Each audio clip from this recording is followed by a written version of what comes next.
ce matin. Je voudrais vraiment que chacun de nous ce matin, on se sente accueilli par Jésus-Christ, qu'on se sente en famille malgré les lieux qui nous séparent. Quel que soit votre lieu de vie, quel que soit ce que vous vivez, quel que soit votre quotidien, quel que soit votre état d'esprit ce matin, que Dieu vous bénisse et qu'il vous encourage particulièrement aujourd'hui par les chants que nous avons entendus, par le témoignage et par le message qui va suivre maintenant. J'aimerais prier. Seigneur, merci parce que tu es un Dieu bon, tu es un Dieu d'amour, tu es un Dieu juste et que ces attributs qui sont les tiens, Seigneur, soient quelque chose d'ancré profondément en nous pour comprendre tout ce que tu as à nous dire. Ouvre nos yeux, ouvre nos cœurs pour ta parole ce matin, Seigneur. Et c'est toi qui dois parler ce matin, Seigneur. Amen. Voilà, à partir de la semaine prochaine, on va commencer une série de 4 messages parce que nous commençons les dimanches de l'Avent. Et oui, on s'approche de Noël. Et cette série s'intitule « Noël, l'irruption de Dieu dans ma vie ». Quand Dieu fait irruption dans ma vie, il vient la bouleverser. Et cela, quel que soit ce que je traverse, que ce soit positif ou négatif, comme nous disait ce matin Elisabeth. Alors on va le voir à travers cette série, à travers l'exemple d'un couple d'un certain âge et d'une jeune femme. Mais je ne vous en dis pas plus, vous écouterez ça à partir de dimanche prochain. Je ne sais pas si Dieu a déjà fait irruption dans vos vies. Je ne sais pas si vous vous êtes déjà posé la question de son existence, tout simplement. Je ne sais pas si vous vous êtes posé la question de ce que ça pourrait changer concrètement pour vous, que Dieu existe et qu'il fasse irruption. Et si ce n'est pas le cas, alors j'aimerais vous proposer d'y réfléchir, pourquoi pas ce matin, afin de vous préparer à cette série qui arrive. Vous savez, quand Dieu intervient dans une vie, il commence par faire un grand ménage, d'où le titre de mon message ce matin. Il fait un grand ménage, en particulier en ce qui concerne ma conception de lui, ma conception de la foi, ma conception de la religion. Moi, j'aime mieux parler de relation. Je voudrais donc nous préparer à cette série à travers un texte qui parle de grand ménage, justement. Je crois qu'il est bon parfois de faire table rase, que nous soyons chrétiens depuis longtemps ou pas, que nous ne connaissions pas Dieu ou que nous le connaissions depuis 50 ans.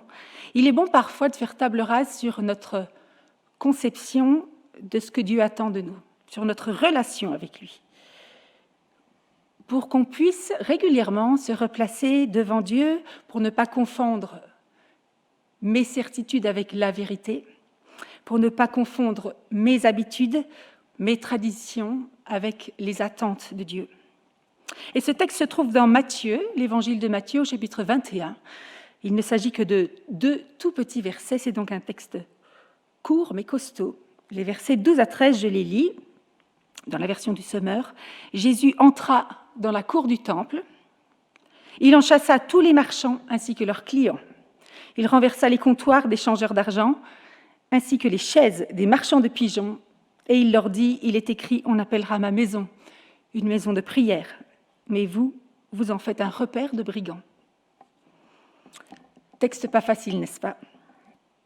Nous voilà propulsés dans la cour du célèbre temple de Jérusalem à l'époque de Jésus, à une période de préparatifs d'une des plus grandes fêtes juives, la Pâque. Si vous ne le saviez pas, Jérusalem est bâtie sur une montagne, et au temps de Jésus, le temple y trône vraiment majestueusement. C'est une œuvre d'art architecturale, majestueuse, imposante. Il faut donc vous imaginer une ville avec des ruelles remplies de monde, et ce monde-là qui monte au temple, parce que des Juifs viennent alors du monde entier, chaque année, pour participer à cette fête. En bref, la place de parking vaut de l'or. Nous voilà propulsés à une époque où la loi religieuse exige des pèlerinages, où la loi exige des sacrifices d'animaux. Et être juif, c'est se rendre à Jérusalem pour y apporter des sacrifices d'animaux, pour espérer être purifié et pardonné. Vous comprendrez donc que lorsque l'on a des heures, voire des jours de marche à faire, on était content de pouvoir acheter l'animal sur place au lieu de l'avoir dans le coffre de la voiture. La cour extérieure du temple avait donc été emménagée par les Juifs et on y trouvait les cabanes des vendeurs, des monnayeurs en tout genre. Les activités des acheteurs et des vendeurs, les activités de ces monnayeurs, parce qu'il fallait transformer cette monnaie qui venait de partout en monnaie du temple, ces activités sont légitimes. Les uns vendent les animaux qui sont destinés aux sacrifices, les autres changent les monnaies des pèlerins en monnaie du temple, avec lesquelles les achats sont effectués. Leurs activités sont légitimes. Alors, où est le problème? Mais où donc est le problème? Pourquoi Jésus se met-il tout à coup à renverser les comptoirs et chasser les vendeurs? Moi, j'imagine que ses propres parents ont dû profiter des vendeurs sur place quand ils sont venus présenter Jésus justement au temple. Ça, on le trouve dans Luc chapitre 2, parce qu'ils ont dû offrir un sacrifice de tourterelle. Le problème, c'est que ces échanges n'auraient jamais dû avoir lieu dans la cour du temple. Peut-être le saviez-vous, mais cette cour du temple, cette cour extérieure, on l'appelle aussi la cour des païens ou la cour des étrangers. En quelque sorte, c'était la cour réservée pour les non-juifs lorsqu'ils voulaient venir prier ce Dieu Yahvé qu'ils ne connaissaient peut-être pas beaucoup. C'était un lieu de prière pour les non-juifs. Et par nécessité religieuse, ce lieu avait été transformé en marché à bestiaux. Pigeons, moutons, veaux, boucs, taureaux, selon la gravité du péché, à se faire pardonner, selon les moyens financiers qui étaient les vôtres. Je vous laisse donc imaginer, et faites l'exercice, je vous laisse imaginer le bruit ambiant qu'il y avait dans cette cour, les odeurs en tout genre, la foule qui se presse, les marchands qui haranguent, les vendeurs qui cherchent au plus offrant. Il y avait dans cette cour du temple un tel trafic, un trafic pas possible, sans parler du fait que les changeurs appliquaient sur chaque transaction un pourcentage parce que c'était leur revenu, mais que ce pourcentage était malheureusement connu pour être souvent très élevé. Bref, la cour du temple, lors des fêtes religieuses en particulier, c'est vraiment l'occasion de faire une bonne affaire, un bon business, de profiter du système. Et la place des vendeurs devait être très chère. J'imagine qu'il y avait une liste d'attente bien plus grande que celle qui est réservée aux artisans du marché de Noël de Montbéliard. Et oui, il est là le problème. Jésus ne supporte pas que son temple soit pris pour un lieu de marchandage. Jésus ne supporte pas que les fêtes en son honneur, et nous allons bientôt en fêter une, Noël, eh bien que ces fêtes soient des occasions de business en son nom. Et je crois qu'il est là, le commandement premier, tu ne prendras pas le nom de Dieu en vain. On ne marchande pas avec Dieu, même au temps de la loi. Et c'est pour ça que Jésus va s'exclamer dans le verset que je vous ai lu, on appellera ma maison une maison de prière, mais vous en faites un repère de brigands. Et il est important de relever que Jésus, là, est en train de citer deux prophètes, des choses qui ont été dites avant lui, Jérémie et Ésaïe. Jérémie 7, je vous invite à lire ce chapitre en entier, les versets 1 à 11 en particulier, je vais vous lire que les deux derniers. Voilà ce que Jérémie dit. Vous venez vous tenir devant moi, dans ce temple qui m'appartient, et vous dites nous sommes en sécurité. Et c'est pour accomplir tous ces actes abominables. Ce temple qui m'appartient, est-il à vos yeux une caverne de brigands? Moi, en tout cas, je vois qu'il en est ainsi. L'Éternel le déclare. Il n'a jamais été question, même sous la loi, même au temps des sacrifices. Il n'a jamais été question de faire du business avec Dieu. Les vendeurs, les acheteurs, les monnayeurs, tous ceux qui étaient dans cette cour n'étaient pas du tout dans une attitude de prière, dans une attitude de recueillement. En fait, c'était une attitude de marchandage dont ils témoignaient auprès des non-juifs. Une attitude de consommation et de profit envers ceux qui venaient prier, ceux qui cherchaient à connaître ce Dieu unique, le Dieu du peuple juif qui avait accompli tant de miracles. Combien cela devait être difficile pour les non-juifs d'entrer dans la présence de Dieu.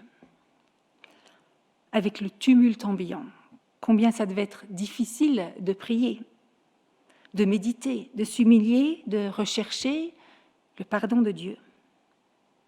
Combien ça devait être difficile de comprendre ce que Dieu peut être pour nous.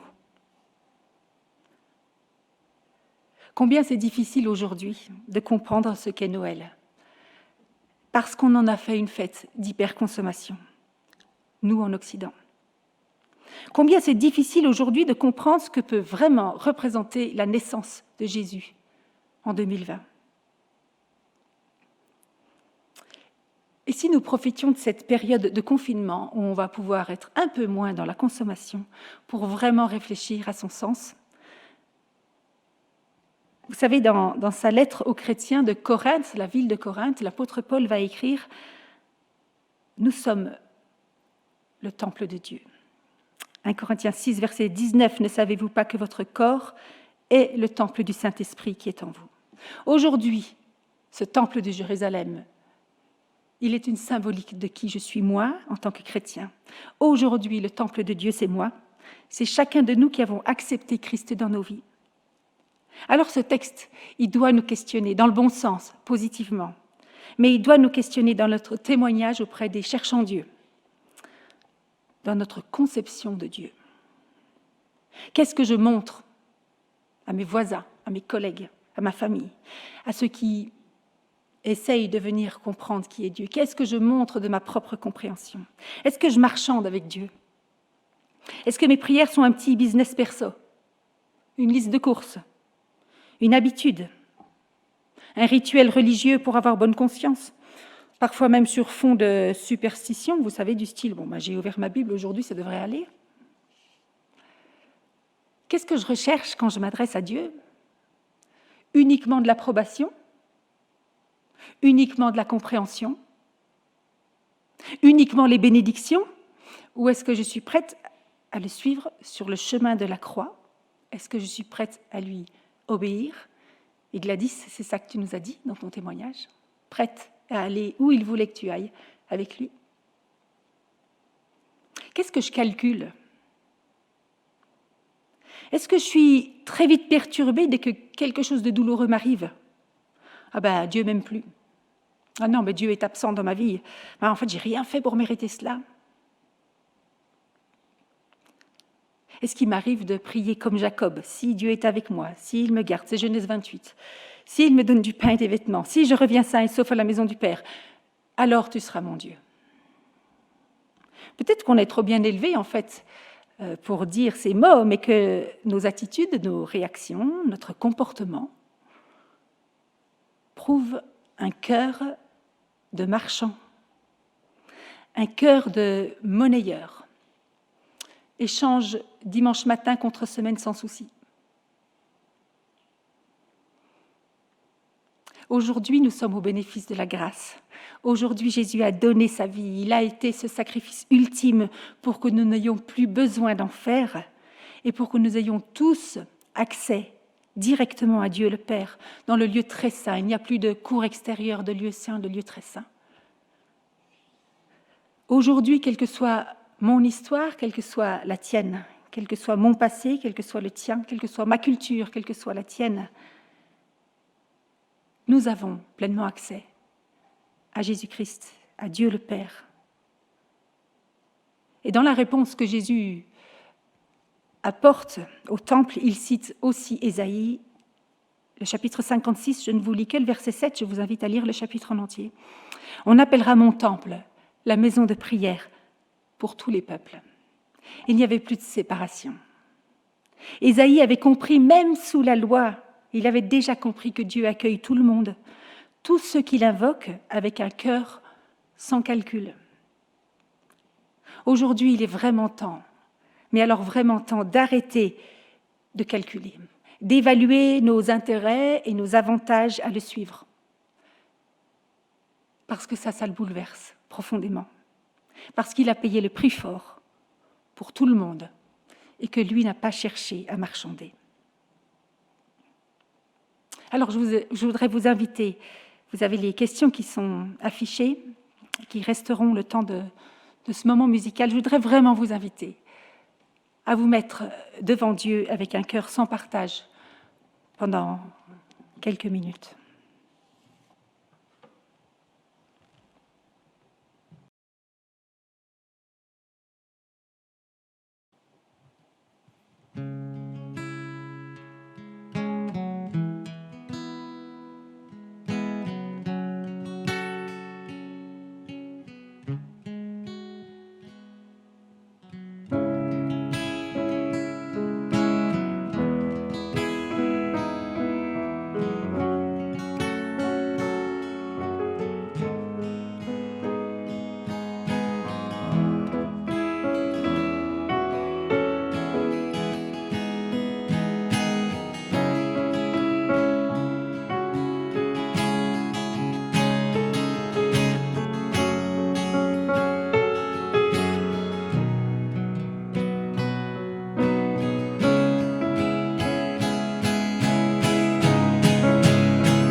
Prier n'est pas marchander.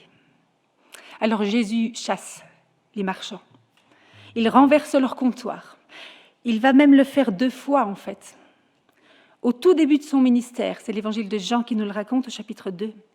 Et puis, à la toute fin de son ministère, et c'est le texte que nous avons lu ce matin, le texte de Matthieu. Entre-temps, 3 ans se sont écoulés. Et pendant ces 3 ans, Jésus va passer son temps à expliquer la grâce, à expliquer le royaume de Dieu. Et je crois qu'à ce moment-là, en Matthieu, dans ce texte que Matthieu nous relate, je crois que Jésus doit avoir l'impression que ça n'a rien changé. Que les gens ont toujours une même conception de Dieu dans la question du mérite et du marchandage. Que ça n'a rien changé dans le culte qu'ils rendent à Dieu. Que les comptoirs et les chaises qu'il avait ôtés déjà 3 ans auparavant, et si vous lisez l'évangile de Jean, il a même fait des fouets pour chasser tout ça et renverser ces meubles. Que ces comptoirs et ces chaises ont repris peu à peu leur place. Autrement dit, chasser le naturel, et il revient au galop. Qu'est-ce qu'il est difficile de sortir de nos fausses croyances? Combien il est difficile de sortir de nos mauvaises conceptions de Dieu, de nos mauvaises manières de nous défendre, de nos peurs, en particulier notre peur de ne plus tout maîtriser, parce que Dieu devient le maître. Combien il est difficile de faire face à ces peurs qui sont ancrées comme des meubles bien posés au fond de nos cœurs et qui prennent tellement de place qu'il n'y en a plus pour le Saint-Esprit.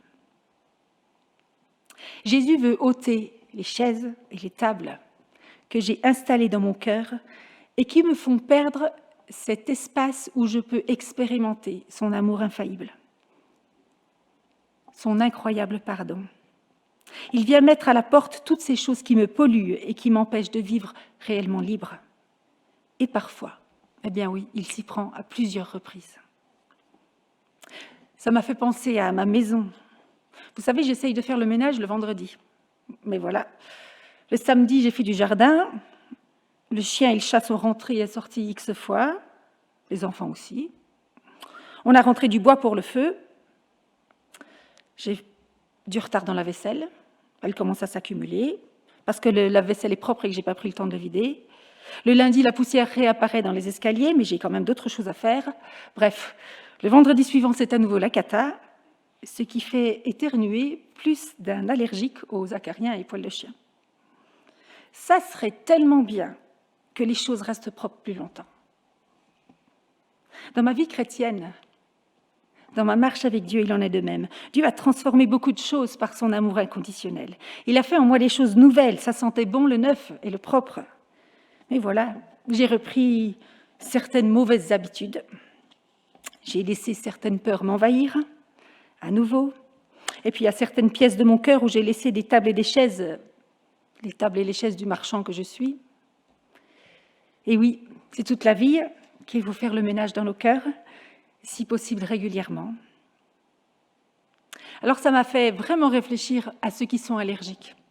Parce que les allergiques aux acariens, ils sont vigilants en fait, sur la propreté de leur intérieur. Et qu'on devrait tous être allergiques au péché. Tous être allergiques à ce qui nous sépare de Dieu. J'avais envie d'écrire une nouvelle béatitude. Heureux les allergiques au péché, car alors ils seront rigoureux dans le ménage de leur cœur. Je crois que nous ne mesurons pas combien nous blessons Dieu chaque fois que nous sommes dans une attitude de calcul avec lui. Notre accoutumance au péché, nos cœurs partagés, mettent Dieu en colère. La colère de Dieu est saine. On a beaucoup de mal avec ces attributs, la colère, la jalousie, parce qu'ils sont négatifs pour nous, mais Dieu se met en colère, c'est ce que nous dit ce texte. Mais la colère de Dieu est saine, elle n'est pas dirigée envers une personne, elle est dirigée envers le péché. Et Dieu est le péché, du verbe haïr. Sa sainteté ne tolère pas mes compromis avec tout ce qui m'éloigne de lui. Son amour pour moi, et j'ai commencé ce message par cette notion-là, son amour pour moi ne tolère pas que je m'éloigne de lui.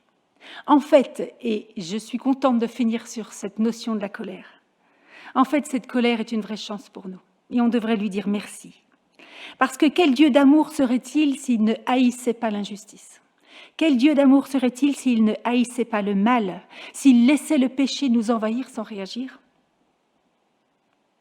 Alors oui, Seigneur, merci pour ta colère qui me permet tout à coup peut-être de prendre une petite claque pédagogique par moment pour réaliser tout l'amour qui est le tien. D'ailleurs, les disciples vont en prendre conscience. C'est dans Jean, juste après cet épisode, ce sont les versets qui suivent, juste après cette colère exprimée par Jésus, voilà ce qu'il est dit, Jean 2, verset 17. Les disciples se souvinrent alors de ce passage de l'Écriture. « L'amour que j'ai pour ta maison, ô Dieu, est en moi un feu qui se consume. » Peut-être même que cela devrait nous inciter à un peu plus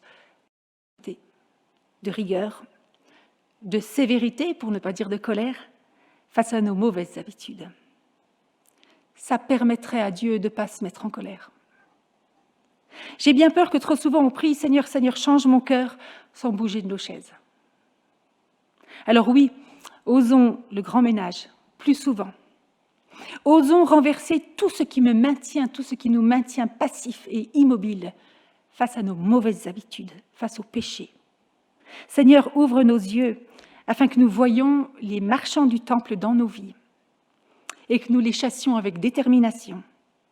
Seigneur, aide-moi à comprendre tout ce que tu as fait sans calcul pour moi. Et je vous invite, comme un temps de réponse, à écouter à nouveau ce chant qui parle de cet amour infaillible de Dieu, cet amour qui devrait nous rendre beaucoup plus rigoureux sur notre manière de nous présenter à Dieu, et cet amour qui doit nous remplir de joie.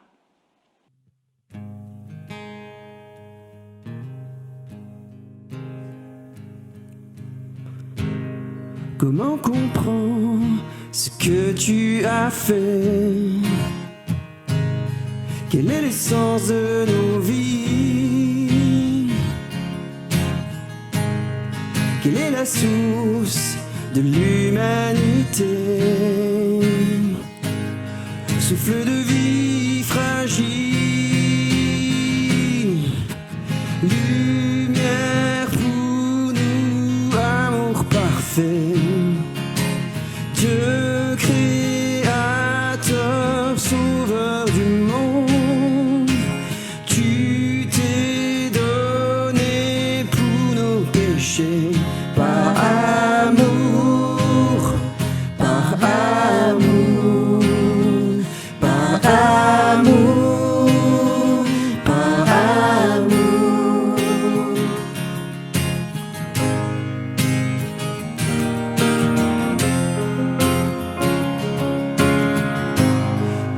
devant les hommes, tu t'es humilié. Tu as livré ton corps,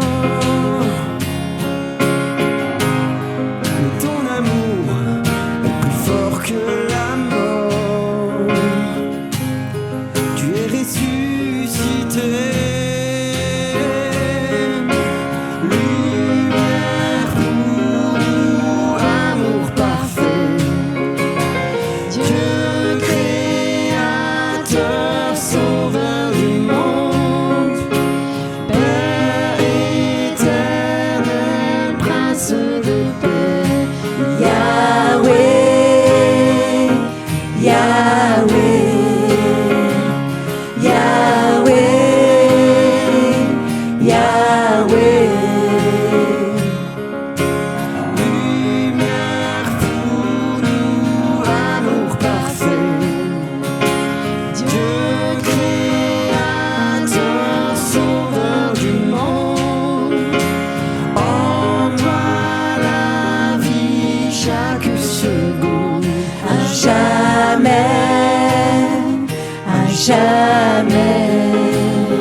Voilà, je voudrais terminer par un temps d'annonce maintenant, très court. Bien sûr, pas de rencontre dans nos locaux pendant tout le temps du confinement, mais je vous rappelle que nous avons plusieurs moyens d'être en lien pendant la semaine. Nous avons les réunions de prière tous les matins, du lundi au vendredi de 7h15 à 7h45, et vous venez quand vous voulez. Vous n'êtes pas obligé de faire la demi-heure. Vous vous connectez quand cela est possible pour vous. Je vous rappelle également que nous avons une réunion de prière le jeudi à 20h. Alors venez particulièrement vous connecter ce jeudi, parce que c'est le groupe de jeunes qui anime cette soirée, et on se réjouit vraiment de les écouter et d'être menés par eux. Et puis dimanche prochain, notre culte à 10h. Alors la série commence. Noël, quand Dieu fait irruption dans ma vie. Et c'est Aurélien Riche qui aura le bonheur de commencer cette série.